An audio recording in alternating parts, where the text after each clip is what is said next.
A massive thank you to the Brain Cancer Group for believing in the power of storytelling and shared experiences. So let's dive into today's episode. Welcome back to the Sofa, Gab. Thank you. Heads Up with Them, episode 2. We're here. Exactly. Where did we leave off last time? So you haven't had the appointment yet. You told us this episode, you tell us what happened in that appointment. You've got your newborn in your hands. Exactly. In your arms. Exactly. So I'm waiting. So I leave Mother's Group and I head over to this regular GP's office. And because it was an urgent appointment, it was a random doctor that I hadn't met before. My dad, I met him at the front and he took Rafi to the park. And I was with Francesca and Jessie, we call her, and she was in my arms. And I was just casual. I really wasn't thinking too much into it. But the moment the doctor came out of his office and called my name, You knew. I knew the way he looks. So I hadn't met him before, but I had seen him walking around this doctor's office before. Yeah. The only way I can describe him is like a dad kind of looking and a little bit jolly. And not jolly in an offensive way. Like, yes. Not speaking, but just like, he's like a jolly dad looking kind of guy. So you can really tell on his features something was wrong. Yeah. The joy had gone. The joy. He had the bad news to deliver. Exactly. So I'm like, okay. And I'm like, we're heading in. We're going in. And so we sit down and he starts scrambling. So he's talking about blood test results that I had done a few weeks prior, my gestational diabetes clearing up, and my blood sugars looking good. And this is random stuff. I'm not here for that. We both know why I'm here today. Yeah, like, this isn't relevant. Yes, you guys told me to come today. Yes. So I interrupt him eventually. I'm like, he's like, oh look, that looks good, and and this looks good, and I'm like, okay, and then the MRI. And like suddenly I become so aware of how hard this is for him to tell me. I can see it in his face that this is, and I'm thinking it's actually slightly comical how hard I'm making it for him with my baby. Yeah. I couldn't make this harder. I mean, I'm so impressed by doctors, especially going through this whole experience. I value them so highly. And I was making his job hard, I became so aware of that. And so he just says, we found a tumor. It looks like it's cancer. And I say, how do you know? And he was like, from the way it's shaping, it's called a glioma. It really looks like that. And I said, so do I go to the emergency? And he was like, look, I'm going to do the admin for you, which is great. He was like, sit here with me. We're going to call up some surgeons. And so I am just kind of stunted and silenced. And my dad texts me and he's like, all okay? I didn't know what to say at that point. So you're still in the appointment. He's calling up the doctor. All okay. Exactly.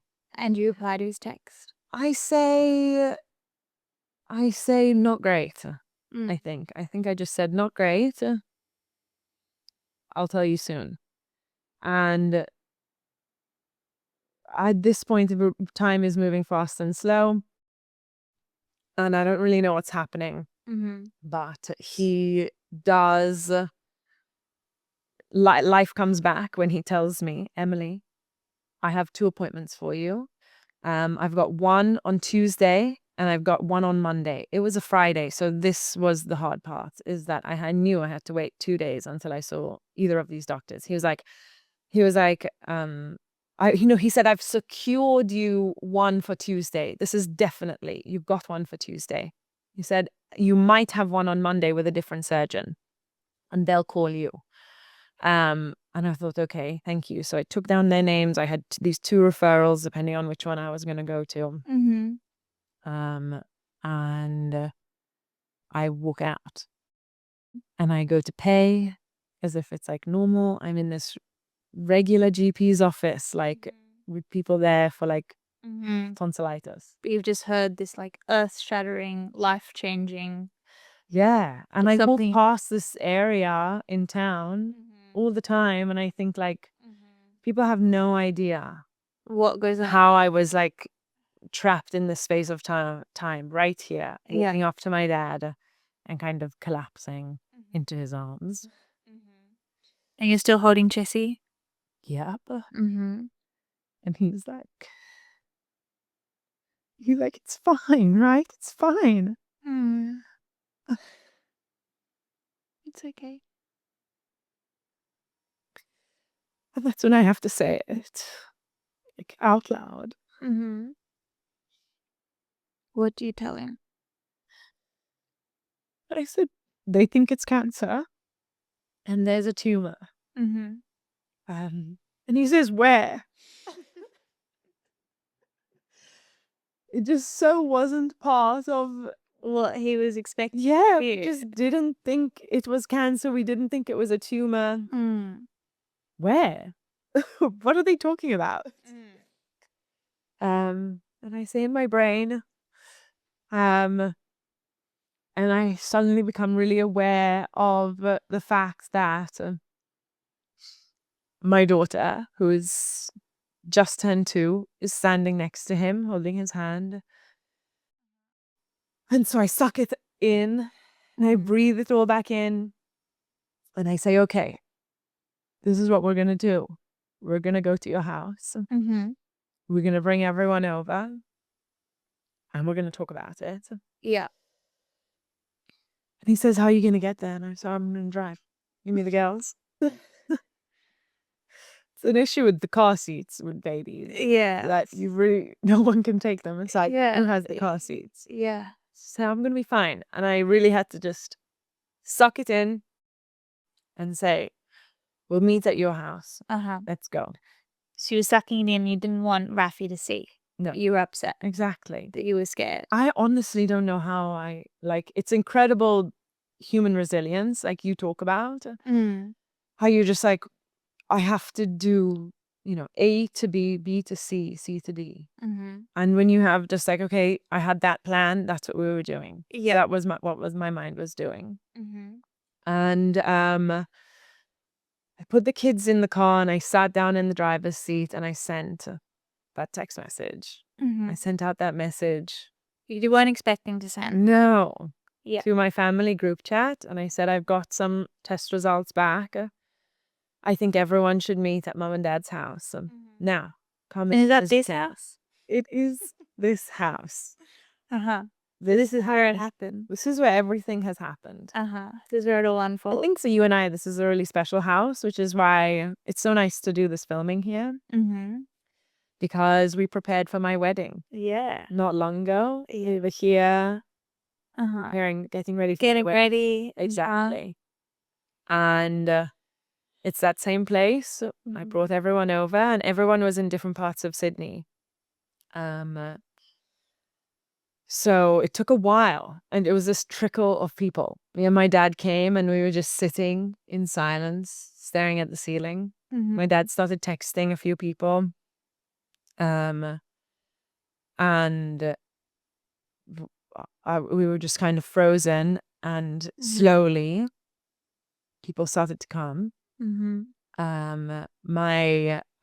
We were actually setting up one of our stores at the time. We were opening in a week's time, and my mom and my sister, I have 2 sisters. My oldest sister was there with my mom setting up the store, and my middle sister, because I'm the baby of the family, my middle sister had actually just moved to Malta. And on this kind of like sporadic, she had a baby at the time and she thought, let's go live in Malta for a bit before he, grows up. And let's have an adventure. Her husband works from home and they just wants to have a bit of fun before he kind of turned into a toddler and had to go to school or something like that. was quite a big deal for us. Obviously, we were so tight-knit, and so for her to go, To leave. it was already a big shock, and we were already adjusting to that, and we really missed her. So there are all these different elements of who to tell, how to tell. She was on a different time zone, exactly. But there were only a few people I wanted to know. Obviously, my family and Jake and you. And so my mom and Daisy they were together setting up the new shop. And they were together. And Daisy had no idea I was doing the MRI, you know. And she hears this scream in one of the back rooms, and she's saying, "It's Emily, it's Emily, it's Emily." And she thinks I'm in some kind of car accident. Daisy, my sister, thinks I'm in some kind of car accident. Like, she's like, "Oh my God, what's going on?" And one of the employees is calming down my mom. And Daisy's like, "What's going on? I got the message too. When should we go?" Daisy has no idea. It's that. She doesn't understand the No, she doesn't no idea. Come back, please. Yeah. And so I think that was hearing from Daisy how difficult that was for my mom. It's hard. Yeah. Yeah. She was scared. Yeah, like watching your parents go through such fear for their child is awful, just really like watching their pain. And like you're the person causing it in a way is really difficult. Anyway, so they come in, and it was this like rip of a band-aid. I thought I just have to say it in one. I'm not gonna do this with everyone coming into the house one by one. This whole sit down. Yeah. So it's a hard conversation, and I just need to say, okay, same thing as I said to my dad. There's a brain tumor, looks like cancer. I think I'm gonna have surgery next week. Now you know. I almost like grabbed them by the shoulders, and I was like, "This is the information. Come join us in this sadness." Yeah. It was like when someone dies, and people come together and just sit together in awe, kind of like, what is happening? It was like that all day. As people come in, I say that. Strange vibe. Very strange. Eventually it reaches the time zone of my sister. And everyone's scared. Yeah, exactly. We're all scared. Yeah. And I get that. I also get that call from that doctor who I might have had an appointment with on Monday, and they call and they say, yes, he can take you in on Monday. So now I have 2 appointments, 2 surgeons. And I'm like, oh my gosh, who do I pick? Yeah. You just go with Monday because it's earlier. Exactly. Should you be researching these doctors? Exactly. Like, who are they? So I do. I mean, how do you research a brain surgeon? In my head, it's like an astronaut.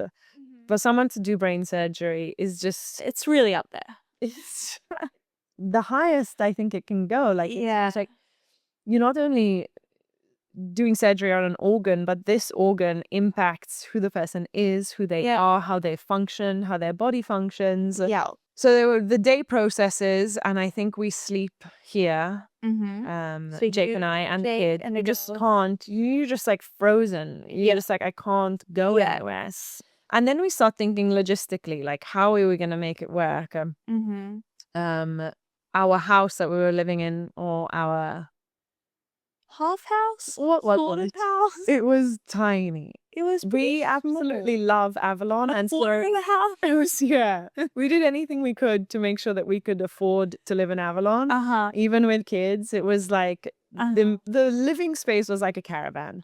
Yeah, it was very narrow. Exactly. It was very with a tiny little kitchenette. It was pokey. We love it here. It was anything. But anyway, we were thinking, okay, we were saving in that house, and that was really good. But we thought, okay, we need to spend our full budget because it looks like I'm not going to be able to drive for a long time.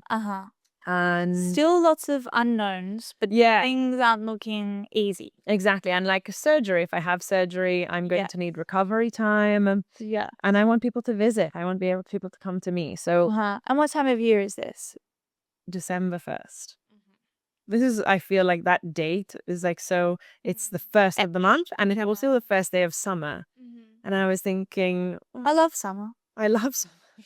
This is how I'm going to spend my... ruin my summer? Exactly. Like, I was thinking sunny days, good times. Exactly. Big But I really day. was that day, and I kept on saying it, is I was in the sofa and I just said, just let's get it out of me. Let's just get it out and get on with it. You know, like, can I just fast forward to like 1 year on? Mm-hmm. Get it out of me. Let me go back to my life. Exactly. Because let me I go had back reached to a point. all of this. Yeah, like I feel like your 20s very much are this build up, and you're given a lot of leeway. You build yourself up, you figure out who you are. It's a bit of a party. It's a bit of a party. Do what you want. Exactly. You're having fun. And then you start your 30s and you're like, okay, let's get serious. You know, let's take my career seriously. Let's take my family seriously. Let's take risks. Yeah. And I had taken those risks. I had this urge in me to like really have kids. I really wanted children. And I'm so glad Jake did too. And we wanted to start a family. It felt like I was in a rush in a way. Not that we rushed pregnancy. We were together for a few years, but I felt like it needed to happen. Yeah, you wanted it. Yeah. Working towards it. And I got that, and we had our 2 kids. We were sitting pretty. Sunny Avalon. Exactly. Pokey little house, but still. We had that conversation. Yeah. Remember we had that funny conversation? Uh-huh. About it was Rafi's birthday a few weeks before you found out, and you came to my house to prepare for the party. Yes, it was a great party. Fish themed. It was really good. The cake was really good. Yeah, exactly. She helped me decorate the cake and everything. It was great. Anyway, we were packing away, and I said to you, you were like, it's so nice up here. I think you're talking about how good it is. And I say, I know it does look good, but I live life looking over my shoulder, because I've had it too good for too long. I literally said that. Yes, you described it as your perfect life. Yeah. So I had this like sense in me that I knew something was going to happen, but like psychic instinct. Exactly. If you will. Anyway, so we talked about that the day I found out. And I just was like, I knew it. I felt like, okay, this is it. I knew it. And I called you. And where were you? I was in Melbourne. It's just enjoying December in Melbourne, not thinking anything. And then I get a call, and it was you on the phone, and you sounded really, really stressed and upset. And you were like, I've got to tell you something. And I was like, okay, no worries. Glad you called. What is it? And then you tell me, and you say, and they think it might be cancer. And I'm like, what? Like, this can't be Do happening. you think I'm over exaggerating? That's how I felt. Like, people must think I'm over exaggerating. Well, no, I didn't think that, because that's what the doctor had told me. So I was like, you're just telling me the facts. And I'm thinking, no way. Like, this can't be happening. This is so huge and big. And then, and then you were crying. And then I was like, okay. And you told me you'd told your parents, and you told Amy, who's in Malta at the time. And I'm like, wow, okay, this is huge. And and then I think it was the very next day I was flying back. Yeah. Yeah. Exactly. And then you came to help me. So we were immediately in go mode of like, we need to move. We need to get out of this house. Let's just start visiting. We went house hunting. We went house hunting. We don't know where we were going. We started packing. Getting rid of my clothes, getting rid of the kids' clothes, packing things into bags. We don't know where we're going, but we're packing. We're getting out of this tiny tasks to be done. Exactly. And I think that's what kept us busy. Jobs. We were doing jobs. We were going to different houses. Extra jobs. Like, you already had jobs. Got a newborn baby. How old is Rafi at this point? Rafi is a year and a half. Just at 2, of course. Yeah. Was about and Jessie is like 9, 10 weeks around this time. And so, we're also planning the logistics of how to get a baby. Is she coming to the hospital? Yeah. Exactly. Is she not? All this stuff. But we're waiting for Monday. Yeah.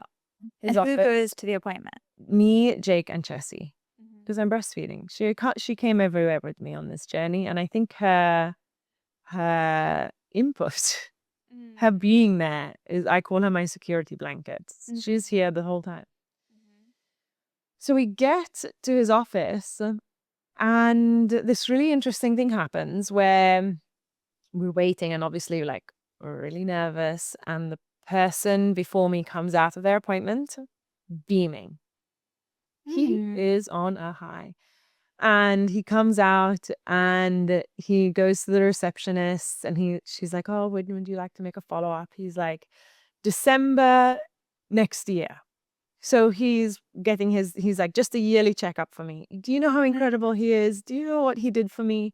And this is so amazing. Like, he was given a new lease on life. And he was like, "And he did it for my mom, right? My mom had an aneurysm." And he's telling the receptionist all this stuff because she's new. And so he's filling her in on how amazing her new boss is. Glowing review. He's loving it. So you're feeling confident. Yeah. So I literally text my family chat and I'm like, "Guys, the guy ahead of me had a great time. He's looking really good." And he was like 40. Yeah. So quite young as well to have, be seeing a brain surgeon. And so he was like, just like, so, and I even said, like, "This is so good. It's such a good sign." Yeah. You're looking for anything at this point. Yeah, exactly. Exactly. So we go in, and my first question obviously was, "Is it operable? Can you take it out?" And he was like, "Yes." Stop. Like, don't worry about that. We're going to sort that out. So that was really good. And he was like, "Look, yeah, it looks like a, possibly grade 1, possibly grade 2 glioma. We don't know what further treatment you'll need, but you need surgery. And we're going to do that for you." And then he explained how it will impact my vision. And I was like, "Hold on right there. If it means it saves my life, take out all of my vision. I don't care if I have to be blind, especially my left eye. Like, get rid of the whole left eye. I don't care." And he was like, "No, no, no. You need quality of life." And I almost disagreed with him at that point. But now I understand how important that was and how incredible his job was, because he has to balance my quality of life, because he wants to perform a really good surgery, which gives me a really good outcome, but make sure that I'm really happy with the rest of my life, and that fine line is crucial. And I think now, had I woken up with 20/20 vision, I probably would be quite disappointed, because I'd be thinking, did he do a good enough job in there? Is it all gone? Does he need to go and get a bit more? Yeah. My vision is quite good. Yeah. So I'm so grateful in a way for that vision that I've lost, because it means the way It he needed to explained it. Does it feel urgent? It feels urgent. Yes. Urgent, but with the right people. And I think that's what's good, is that, like, it wasn't emergency in the sense that, like, it had to happen there and then. It was like, we need to study your brain, go get another MRI, go get a CT. I did a heart test before to make sure that I was prepared for a long surgery. So I felt like we're doing all of the right things. My experience was preparing was good, but bizarre. I mean, packing my bags, you were with me for the hospital. I had only packed bags to have my babies. Yeah. I packed my hospital bags. Yeah. Exactly. Different type of hospital. Exactly. That was such a good thing. It was so exciting. And now I was packing hospital bags. Jessica was going to come and stay with us at the hospital, so I was packing her clothes, and it was really bizarre, making sure that Rafi wasn't impacted as well. Yeah. You wanted this surgery to go as well as possible. You wanted to be as prepared as possible. And what does it look like? I was given like a leaflet on what a craniotomy was, and I didn't really read it. I just was like, let's go. Yeah. I guess a hard part was writing a will, which you don't really expect. I think I probably needed to get round to it now that we're 30. Do you have one? I don't have a will. Never thought about it, but never been in this situation. I know. I wrote this up now. I should probably make a new. But I was like, oh, this feels good. After my surgery and I didn't die, I was like, we made it just so I could make it through the surgery.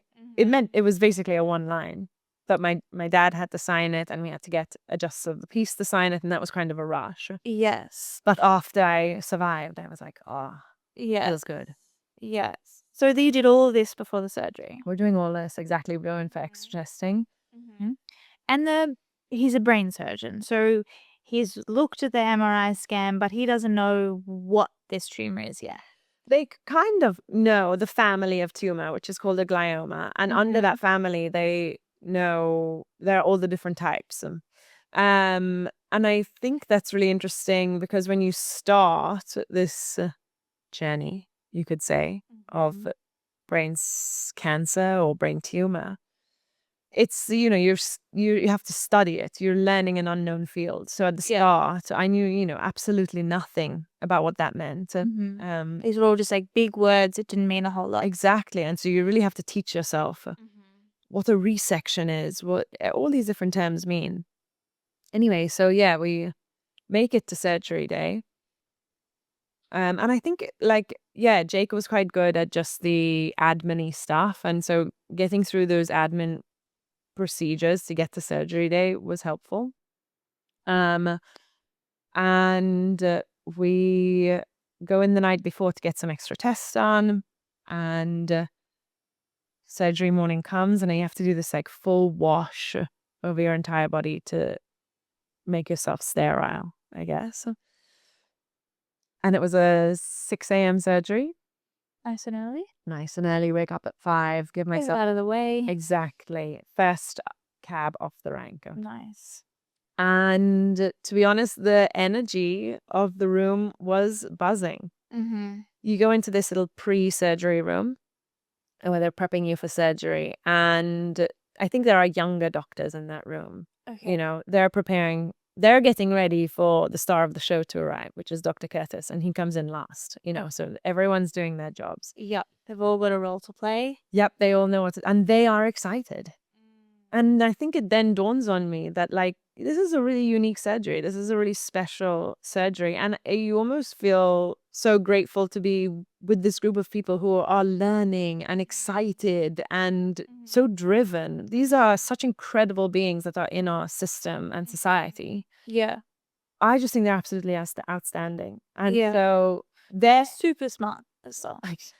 Incredible. The smartest. And brave to perform these surgeries. Yeah, it's very brave. On people. The risk that they take. I wouldn't be able to do the study to do that. No, forget it. No, you could. But yeah. Anyway, so I they dosed me up with some extra Valium, which always feels nice for surgery, and then head in. Wow. And then I guess I was gone into surgery. Surgery took just over 6 hours. It was meant to be 4 hours. And there was a moment my dad and Jake and Francesca were waiting for me. And there was a moment there where they had lost me. Not in the death sense, as in physically they couldn't find me. Because they didn't know where I was. Exactly. So they were told to be in this space at that time. They came, I wasn't there. So I think Jake said that's the most worried he's ever been. Yeah. And he was really panicked. But it just took a little bit longer. So I eventually wake up in ICU, which I had prepared for. You stay in ICU for 2 days after the surgery. And so what's the word? Not reconcile. You meet again with Jake and your dad. Reunited. But no, initially I wake up on my own. You wake up on your own. Okay. So when you wake up, they're not around. No, I wake up and I'm in so much pain. For some reason, my hips, I think I was in a funny position, in a seated position. Yes, I remember that. But my hips are in so much pain. So much pain. And so then people start coming into the room and I'm trying to explain to them, no, you need to help me. And the nurses are quite nervous to give me more pain relief because I was breastfeeding. And I grabbed onto one of them and I was like, my body is screaming. But I couldn't physically scream because I was so weak. Too much, And I needed to tell her how much I was screaming. Is this pain worse than childbirth? Honestly, possibly comparable. Okay. For my first childbirth, I went pretty much unmedicated. And that was a body screaming moment, but my mind was with it. This was quite hard because it was so painful, but my mind was delusional because you're kind of waking up from surgery. So it made me a bit better because I was in and out of consciousness. What is happening here? I don't know it. But I had my loved ones next to me. I had my mom and my dad and Jake, and I'm not sure what time points they were there, but the three of them were there. And you just feel like kind of like lost in their care, you know. They're beside you and they're there and you're comfortable and you're safe. But this whole time I felt safe. I think, good. you know, that's a really lucky part. Yeah. Yeah. So they're feeling relieved because they're like, okay, she made it through the surgery. The surgery went well. Everyone's saying, yes, surgery's gone well. Exactly. People are saying surgery's gone well. Yes. Yeah. But there's still this big unknown. Yes. What are we dealing with? We don't know. What is exactly. So then, you know, days go by in the recovery and we wait. They said you're still at the hospital? We're still at the hospital and they say it takes about 2 weeks to get back the biopsy of the results. So this is the hard part, really. And a lot of people talk about this in all the cancer communities, is this waiting period. The waiting. When you don't know, you know, it's really hard. Yeah. So it's like post-surgery, lots of unknowns. You come home. You come home. You're living here. Yes, exactly. And seeing my children for the first time was quite hard. I think that's what we're talking about. Yeah, exactly. I mean, the vision loss I woke up with less vision. Almost when I first woke up, almost all of my left side was gone. But I didn't really notice until I saw my children. And I saw them, especially Francesca, who you're holding. And I thought, I can't see her whole face. You know, oh my gosh, I've just realized how impacted I am by this vision loss. I can't see her whole face. How am I going to see the rest of her grow up? You know, and I realized, how do I care for her if I can't see her? Exactly. And all the memories I might be missing, seeing her walk down the aisle, seeing her grow up. So you can't see her whole face with just looking down. Exactly. It's all patchy. It's all blurry. And I am being told this is going to heal with time. But in that moment, you're like, what if it stays? Exactly. Yeah. So that was quite a big adjustment. And then, and then the pain. Exactly. But what was like that for you when you came to visit me in hospital? I remember when we looked at the scar, because it was like, oh, this you like were there. bandage. You arrived, and then like 15 minutes later, it was time to take off the bandage. And there was all this moving of rooms, and there was still so many unknowns. Like there was this big relief in the air because the surgery had finished. The surgery went well, but then you were in pain. Your vision was gone in your left eye, and you couldn't really walk yet. I think what's interesting is you coming to visit me. How do you feel conversation is going to go? Like when you come, do you think like, are we going to be sitting here in sadness? What do we talk about? Are we just going to be chatting away? Are we just going to be speaking about anything and everything? It was this crazy hot day, I remember. Yeah, but we didn't feel it. We were inside. We were in the aircon. I was like, it's actually great. It's actually, can I just say, you've picked a really good day for surgery because we're in the aircon. We're at the hospital. Sydney's going through a heat wave right now, but we are not. Exactly. We are living it up. We were just kind of chit-chatting. We were chit-chatting with the nurses. I think it was nice to have casual chat. Casual chat with the nurses. And we were just kind of getting a bit involved. We were getting a bit involved with which nurses were coming on shift. Oh, yeah. Getting to know them. Getting to know them. These distractions are healthy. Really nice. And then there was like little sections where the patients could go and like gather. There was like these little juice boxes. Do you remember that? No. Yeah, I don't know if they were for me, but I had one. Yeah. And because of this crazy hot day, I remember all the nurses were having these ice blocks and. Oh, how nice. But Emily was coming in and out of like conscious. Oh, no, you were like sleeping. You were awake. You were conscious. But yeah, you were kind of going in and out of like resting and things. And then you'd wake up and you'd like describe what it would feel like to wake up. Like you had to have different sensations and like different pains. Yeah. So yeah, it was really real, I suppose, to be there and like to be in a hospital setting. Did you feel like it was like a level up in our friendship? Did you feel like you had to prepare? Yeah. Okay. how do I be this support person for my friend? Yeah. And like you want to do a good job.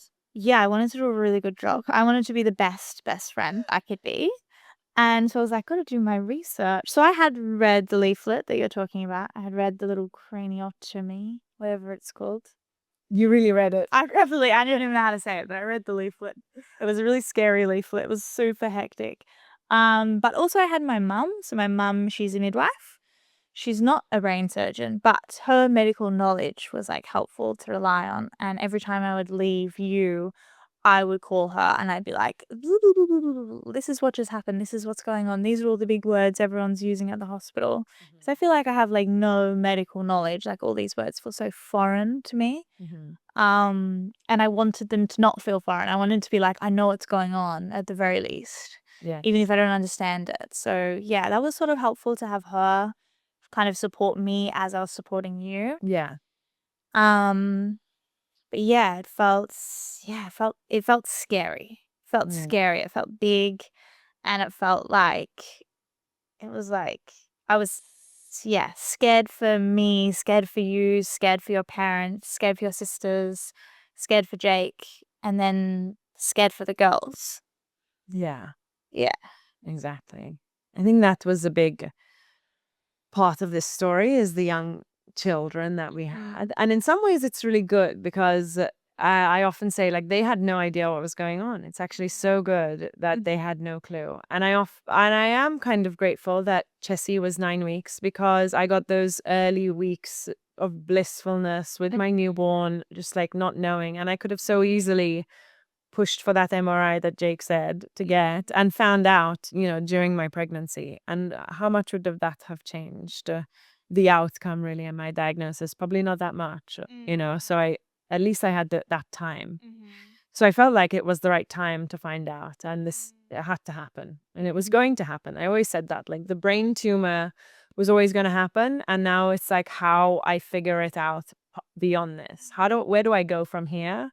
How do you tackle this? Yeah, because this was part of my story. I couldn't avoid it. There's nothing you've done to cause it, but it's where we go from here, And I think that's what we'll tap into next time. Where do we go from there?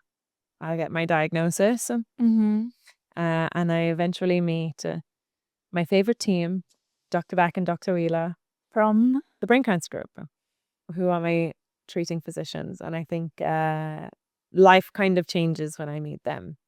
And, things are shifted. So that's all we'll talk about next time. Next time. Cool. Yeah. This was a difficult episode, obviously. I think what we're trying to bring here is a little bit of actual lived experience of what it's like. And the sad parts to it, and we do have to recognize these difficult sad parts in order to appreciate what comes next and moving on, because so much comes next. Exactly. It's like it had to get worse before it got better. Exactly. And that's why I meet you. Thank you.